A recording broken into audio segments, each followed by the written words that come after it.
रसिका हो, कधी कधी एखाद्या व्यक्तीबद्दल फारसं काहीच माहीत नसतं. फक्त एक ओळख, एक क्षणिक भेट किंवा एखादी धूसर आठवण मनात घर करून जाते. पण कवी मनाला एवढंसं भांडवलही पुरेसं असतं बरं का, कल्पनांचे रंग भरायला. अशाच एका अल्पपरिचित व्यक्तीविषयी उमटलेल्या भावना आणि कवी मनाच्या खेळकर धडपडीचं सुंदर चित्रण करणारी डॉक्टर शंतनू कुलकर्णी यांची कविता. कवितेचं शीर्षक आहे तिच्यावर कविता. चला तर मग सुरू करूया.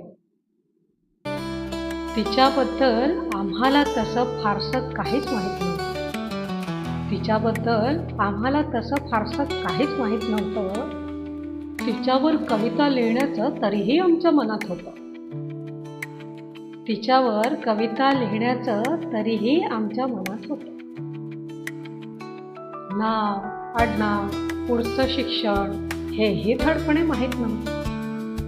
नाव, आडनाव, पुढचं शिक्षण हेही धडपणे माहीत नव्हतं. नवरा, मुलं यांच्याबद्दल अजून माहीत व्हायचं होतं. नवरा, मुलं यांच्याबद्दल अजून माहीत व्हायचं होतं.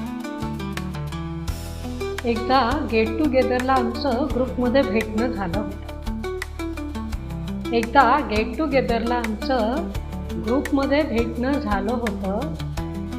तीही आमच्या शाळेत होती तेव्हा पहिल्यांदा कळलं होतं. एवढ्याशा भांडवलावर केवळ कविता लिहिणं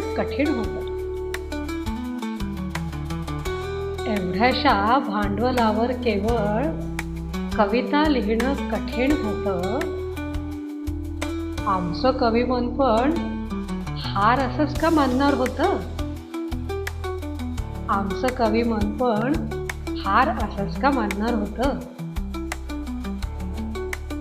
रसिक हो,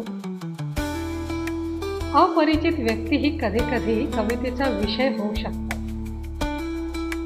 कारण कवितेला माहितीपेक्षा भावना जास्त महत्त्वाच्या असतात.